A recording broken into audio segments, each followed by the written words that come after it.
यहाँ हम घटाएंगे तो क्या हो रहा है, यहाँ पर ये नीचे आ रहा है, मतलब पी के भी मान घट रहा है। ठीक है, क्या हो रहा है, पी का मान। जिसे और नीचे लाएंगे तो थीटा का मान और छोटा होगा। ठीक है, और एक समय ऐसा होगा कि ये क्या हो जाएगा, बिल्कुल इसी पे आ जाएगा।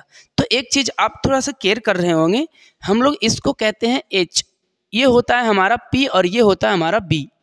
अब ज़रा समझिएगा, जब हम इस एच को बी बिंदु पर लेके आते हैं, इस एच को अगर हम बी बिंदु पर लाएंगे तो पहले से जितना बड़ा बी था वो एच का वैल्यू भी बी के बराबर ही हो जाएगा। समझ में बात आ रहा है आपको? जिसे हम बोले कि इस लाइन को आप क्या कीजिए, इस थीटा के मान घटा करके यहाँ पे ले आइए, तब तो थीटा का वैल्यू 0 होगा। जब एच क्या होगा, इसके ऊपर आ जाएगा, एच जो है इसके ऊपर आएगा, तब तो थीटा का वैल्यू 0 हो जाएगा। और इस स्थिति में ये जो P है धीरे धीरे करके घटेगा, धीरे धीरे करके घटेगा और P का वैल्यू क्या होगा, 0 होगा।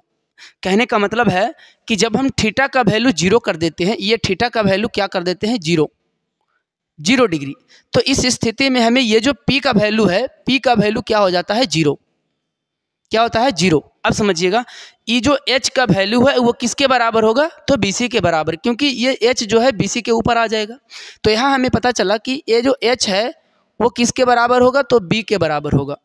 अगर हम इस दोनों में से ये दोनों बराबर है तो इसको हम अगर मान लेते हैं कि चलिए A मान लेते हैं, क्या मान लिए, A।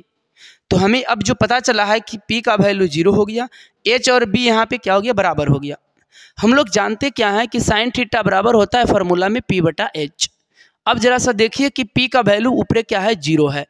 अब 0 बटा में अगर A लिखते हैं, H का वैल्यू A लिखते हैं, H का वैल्यू A है, तो इस स्थिति में 0 बटा समथिंग क्या होता है, 0 होता है। क्या होता है, 0, यानी कि साइन 0 डिग्री का वैल्यू जो हमारा है 0 डिग्री आ गया। इसी प्रकार से फिर देखिएगा, अगर हम यहाँ पे कॉस लिए हैं और कॉस में भी इस प्रकार से जरा देखा जाए, ठीक है, क्या होने वाला है, जैसे ये कॉस 0 डिग्री है तो कॉस थीटा बराबर क्या होगा,